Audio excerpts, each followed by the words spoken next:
Eh bien, bonjour à toutes et à tous. Je suis Mohamed Hilardon, élève Cap Dirigeant, et je suis accompagné aujourd'hui par... Alexandra Auclair, élève cap dirigeant également. Eh bien, nous sommes ravis de vous retrouver pour ce rendez-vous de l'actualité entièrement consacré à un enjeu qui nous concerne tous, l'avenir de la solidarité à la source.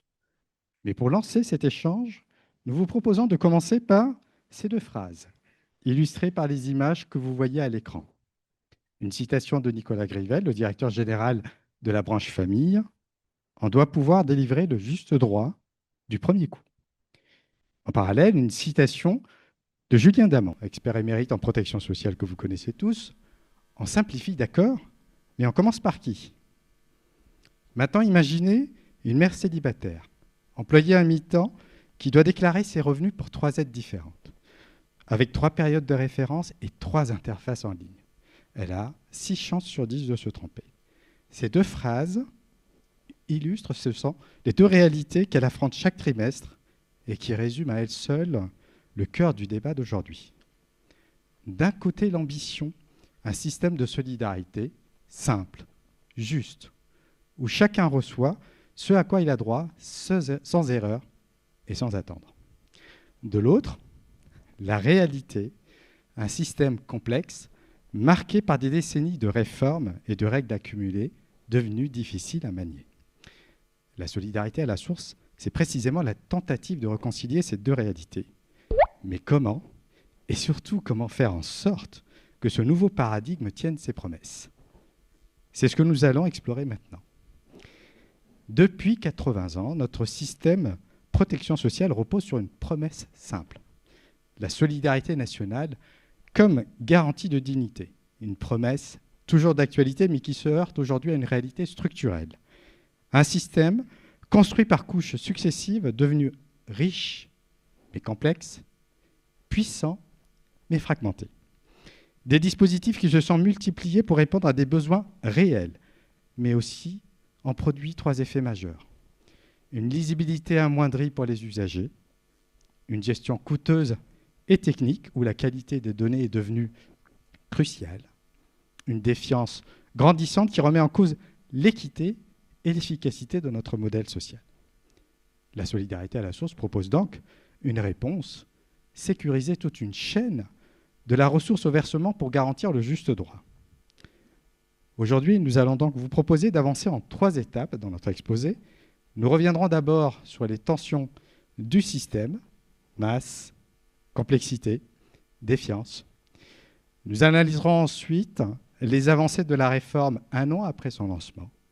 Enfin, nous explorerons, parce qu'il faut bien répondre à cette question de l'avenir de la solidarité à la source, les pistes pour une solidarité plus simple, plus sûre et plus lisible. Alors Alexandra, je te propose que nous abordions le premier point, et à cet effet, peux-tu nous éclairer sur les défis financiers et humains de ce système? Merci Mohamed. Et oui, pour commencer, quelques chiffres qui permettent de se représenter la masse financière et le volume des minima sociaux concernés par la solidarité à la source. Donc, en nombre de bénéficiaires, les dispositifs couvrent environ 4,25 millions d'allocataires, soit 6,9 millions de personnes, donc à peu près 10% de la population française. Ça correspond à 40 milliards de prestations versées. Ça, c'est le premier élément indispensable à vous présenter. Ces revenus, ces minima sociaux, représentent près de 40% des revenus des ménages les plus pauvres et permet, puisqu'il y a un effet redistributif des richesses grâce à ce dispositif, de réduire la pauvreté de près d'un tiers. Concernant la multiplicité des aides sociales, le Conseil d'État a fait un rapport en novembre 2021 où il recense pas loin de 30 aides sociales qui sont versées soit à un niveau national, soit à un niveau local, qui correspondent à peu près à 120 milliards d'euros de prestations versées par an. Des volumes conséquents, on le voit, qui créent des responsabilités immenses. Des responsabilités vis-à-vis des bénéficiaires, pour qui ces minima assurent une dignité, accompagnent des parcours de vie fragiles, mais aussi une responsabilité en termes de fiabilité des droits. Il s'agit de délivrer correctement les droits de manière fiable. On imagine bien que pour des dispositifs de cette ampleur, les moindres erreurs sont loin d'être marginales. Potentiellement, elles ont des impacts forts, à la fois pour les bénéficiaires, les assurés, mais également au niveau du système financier de la protection sociale. Alors Mohamed, quelles sont les failles du système sous-jacentes à la délivrance de ces minima sociaux et quelles en sont les conséquences? Merci Alexandra. Avant l'avènement de la solidarité à la source, le système de liquidation reposait sur un déclaratif pur. Ce sont les ménages qui devaient fournir eux-mêmes des informations nombreuses et complexes. Résultat, le Conseil d'État, dans l'étude citée par Alexandra de 2021, a montré que 6 déclarations sur 10 étaient erronées, principalement pour la prime d'activité. Autrement dit, la majorité des bénéficiaires commettent des erreurs sans le savoir. Et les causes sont multiples. Le manque d'informations sur les aides ou les démarches jugées trop complexes. Alors cette fragilité a des lourdes conséquences, notamment pour la branche famille, une impossibilité à certifier les comptes.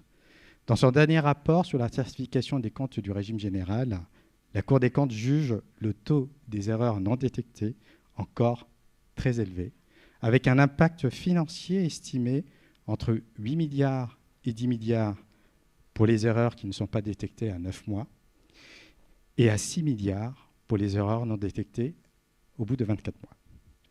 Pour les usagers, une défiance systémique. D'un côté, le non-recours qui grandit et qui questionne l'effectivité des droits. 3 milliards d'euros de RSA ne sont pas encore réclamés.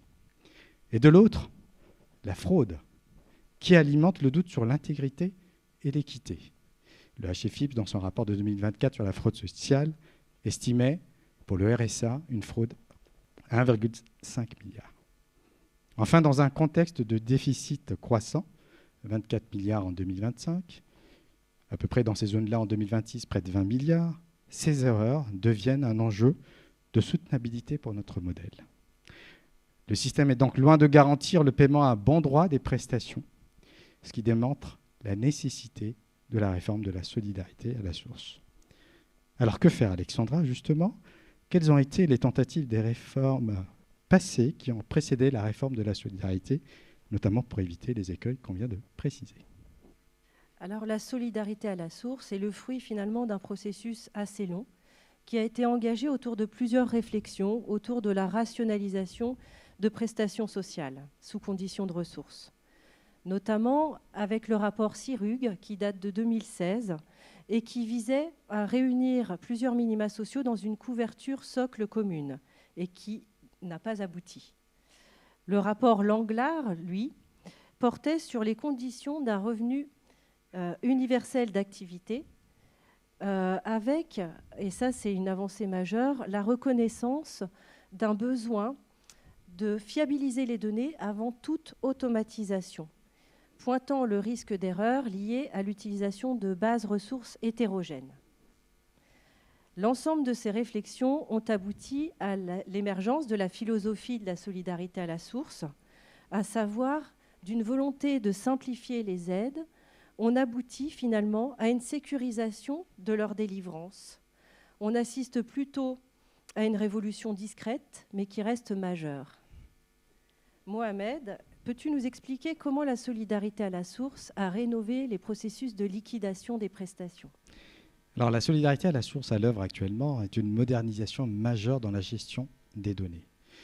Fini les déclarations manuelles, source d'erreur, et désormais, comme pour l'impôt sur le revenu, les informations sont pré-remplies et vérifiées à la source.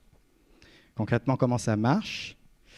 Les employeurs transmettent chaque mois les revenus de leurs salariés via la déclaration sociale nominative qui couvre 28 millions de salariés. Ces données ensuite sont normalisées grâce au montant net social, une définition unique des revenus pris en compte pour le calcul des aides. Elles sont ensuite échangées entre administrations via le dispositif de ressources mensuelles qui permet ce fameux pré-remplissage automatique des revenus. Cette réforme repose donc sur 3 piliers. la déclaration sociale nominative et le flux passereau qui emmène les autres revenus de remplacement.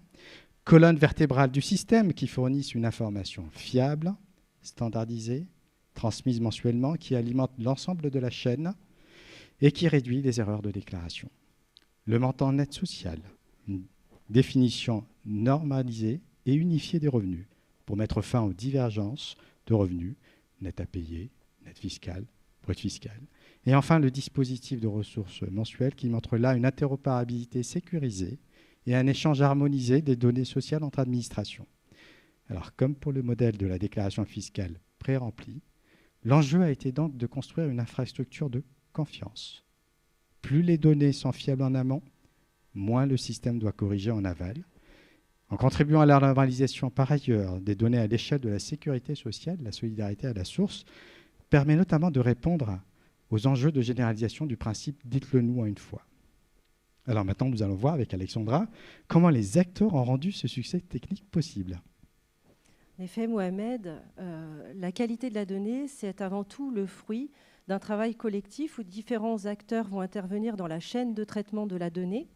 Ça commence par le paramétrage réalisé par les éditeurs de paye dans les logiciels dans lesquels après les employeurs vont saisir les DSN ou les experts comptables. Puis au niveau de l'URSSAF et des CARSAT, les données vont être agrégées, fiabilisées au niveau des DSN mais aussi du DRM. Les URSSAF contrôlent à peu près sur 2 millions de DSN qu'il y a tous les mois, près de 140 points pour pouvoir restituer en temps réel des anomalies, mais également pour traiter des signalements. Les derniers intervenants dans cette chaîne de traitement, ce sont les délivreurs de prestations, que sont les CAF ou la MSA, et qui, elles, vont accompagner les bénéficiaires dans la lecture de leur déclaration pré-remplie, mais également dans leur demande de correction et dans l'accompagnement à leurs droits. L'objectif de cette chaîne coordonnée, c'est de corriger la donnée au plus tôt pour qu'on puisse intervenir rapidement et pas 3 mois après. Avec l'arrivée des DSN de substitution en 2026, là encore, on va vers une correction de la donnée au plus tôt en aidant les employeurs à tout de suite rectifier les anomalies saisies dans les DSN. Mohamed, cela fait à peu près 1 an maintenant que la solidarité à la source a été généralisée. Peut-on en tirer un bilan? Quels enseignements peut-on voir à travers différents indicateurs? Alors les premiers résultats sont bien là et confirment ce succès technique. La solidarité à la source a bien marqué une rupture technique majeure. Ses points forts, un taux d'adhésion au pré-remplissage de l'ordre de 96% comparé aux 60% d'erreurs initiaux. Ce qui mécaniquement emportera, sous réserve là encore de confirmation, une baisse des erreurs, une baisse des indus, notamment pour la prime d'activité, grâce à des données plus fiables. Corrélativement, une réduction de la charge administrative, moins de régularisation et plus de temps pour un accompagnement de qualité et attentionné. Pour autant, il y a encore des points de vigilance, puisque 4% des dossiers demeurent toujours complexes, souvent portés par des publics précaires et qui nécessitent de renforcer l'allée vers. Pour le RSA, on peut s'interroger sur la portée de la réforme, qui apparaît plus limitée, puisqu'environ 60% des bénéficiaires n'ont pas de ressources déclarées, ce qui réduit mécaniquement la portée de la solidarité à la source sur la qualité des données. Et donc, il faudra renforcer des solutions spécifiques. Les premières économies sont encourageantes. Mais 2027 sera l'année de vérité avec les premières évaluations, notamment sur les indus, le non-recours et la fraude. Alors maintenant, nous proposons d'Alexandra de répondre à cette atteinte de la promesse d'une la vraie solidarité à la source, notamment au regard de l'actualité qui s'est récemment développée. Peut-on imaginer une convergence vers une allocation unifiée sans reproduire les erreurs du passé? Alors, Alexandra, quelles sont les pistes et les garde-fous? Tout d'abord, les prochaines étapes dans le déploiement de la solidarité à la source portent sur différents volets. Il y a toujours une étape très technique qui porte sur la stabilisation de l'usage du montant net social, sur une meilleure traçabilité des modifications qui peuvent être demandées par les allocataires et bénéficiaires, la correction à la source dont j'ai parlé tout à l'heure avec les DSN de substitution, et un outillage des agents pour opérer autour des cas complexes. Ça, c'est le premier volet qui reste assez technique. Deuxième volet, c'est une extension du périmètre de la solidarité à la source. Tout d'abord, pour pouvoir traiter des situations qui sont complexes et jusqu'à maintenant non prises en charge. C'est le cas des travailleurs indépendants, de la multi-activité, des temps de travail très fractionnés qui pour l'instant ne sont pas pris en charge et intégrés au dispositif. Et puis c'est le cas aussi du champ de la vieillesse, puisqu'à compter de juin 2026, la solidarité à la source sera intégrée dans les dispositifs de l'ASPA, l'allocation solidarité personnes âgées, mais aussi une autre allocation sous condition de ressources qui concerne les pensions de réversion.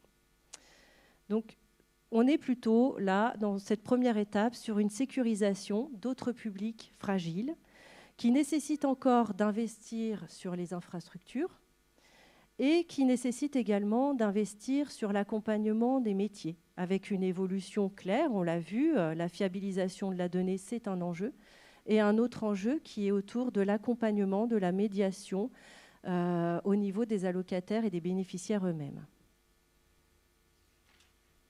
Concernant l'allocation de solidarité unifiée, dont on a beaucoup entendu parler, d'abord on a entendu parler d'allocation sociale unique, il y a eu une mission flash en 2025 à ce sujet, puis une annonce là en début d'année par le Premier ministre Sébastien Lecornu d'une allocation sociale unifiée, avec prochainement une loi cadre.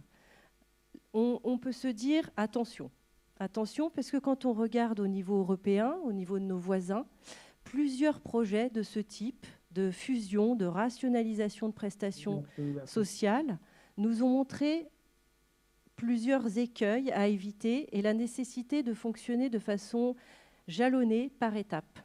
C'est le cas de l'Allemagne, où il y a eu un travail d'ampleur assez progressif avant d'envisager une fusion de prestations, un travail d'unification d'abord des règles et des barèmes, mais aussi un travail de définition des notions clés que sont la période de référence, le foyer pris en compte, tout autant de prérequis qui sont nécessaires avant d'envisager de regrouper des aides. Au Royaume-Uni, l'expérience est nettement plus mitigée. Engagée en 2013, il y a eu une fusion de près de la moitié des prestations sociales qui a généré plus de 5 millions de perdants. Alors on parle aussi de sous-investissement informatique, mais peut-être la volonté d'aller trop vite, ce qui a engrangé une perte de confiance, une défiance politique, et puis finalement des ruptures de droits très importantes. Alors quel enseignement tirer de ces exemples? C'est vraiment l'idée d'une convergence progressive qui doit se faire par étapes. Tout d'abord, harmoniser les bases ressources, anticiper quels seraient les perdants et les gagnants, envisager des dispositifs qui permettent de diminuer ces impacts négatifs, les effets de seuil, mais également définir ensuite une architecture socle commune à ces anciennes prestations et peut-être des modules qui permettent d'accompagner des fragilités particulières comme le handicap par exemple.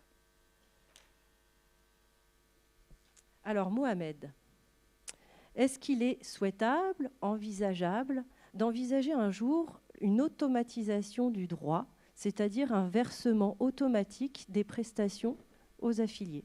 Alors la question est totalement centrale.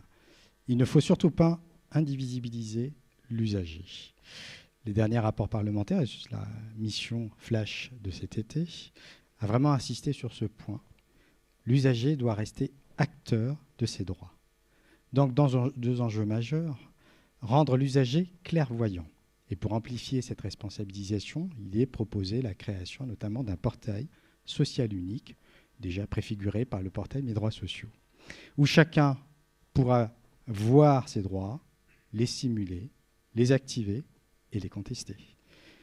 Amplifier également le ramener vers. Et d'ailleurs, l'exemple des territoires zéro non-recours montre que cela fonctionne et qu'on peut réduire par cet aller vers le non-recours. Et Cette expérimentation a permis de réduire le non-recours de 20% en 2 ans. Enfin, question assez centrale, il faudra chercher toujours à articuler solidarité et travail, faire en sorte de garantir que le gain au travail demeure toujours supérieur à la perte de prestations. Quand bien même aujourd'hui un bénéficiaire de RSA sur 2 craint de perdre ses aides en reprenant un emploi, et la solution a été d'ailleurs traduite par Alexandra, il faudra bien entendu clarifier les règles, harmoniser les basses ressources, donner de la pédagogie autour des effets seuil, mais aussi expérimenter des parcours d'insertion accompagnés.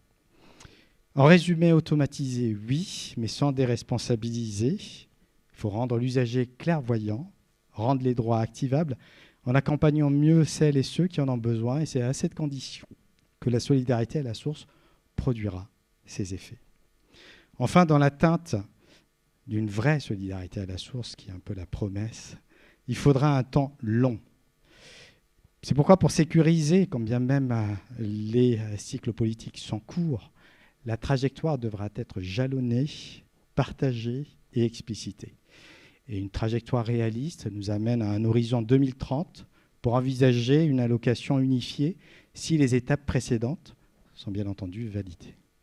Mais surtout, dans ce mouvement vers une protection centralisée, il faudra résoudre cette question de la gouvernance, une gouvernance claire, qui finance, qui verse et qui contrôle. C'est ainsi que serait maîtrisé le risque politique et que la confiance dans notre solidarité sera retrouvée. Nous allons maintenant arriver au mot de la fin et Alexandra, je te laisse conclure. Merci Mohamed. On l'a vu, la solidarité à la source, finalement, ce n'est pas un Big Bang, ce n'est pas le grand soir.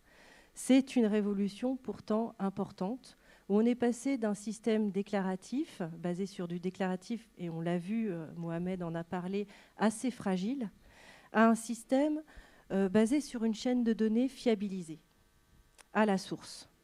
Il est encore un peu tôt pour évaluer ces impacts, notamment au niveau d'indicateurs majeurs comme le taux de recours, le taux d'indu, le taux d'erreur. Mais pour autant, on voit qu'on est dans une logique d'internalisation de la complexité pour rendre le droit plus lisible, plus accessible et plus simple au niveau des bénéficiaires. On est moins dans un objectif d'automatiser le droit que d'automatiser en fait l'accès au droit. L'usager doit rester informé et acteur. Et finalement, la solidarité à la source, c'est un socle qui, pour nous, futurs dirigeants d'organismes de sécurité sociale, est important, nous invite à travailler sur la consolidation des infrastructures, mais aussi sur l'accompagnement des métiers et de leur évolution. Alors, le mot de la fin, pour répondre à cette question, l'avenir de la solidarité à la source passera par les usagers, par les données et par une trajectoire réaliste. Merci pour votre attention.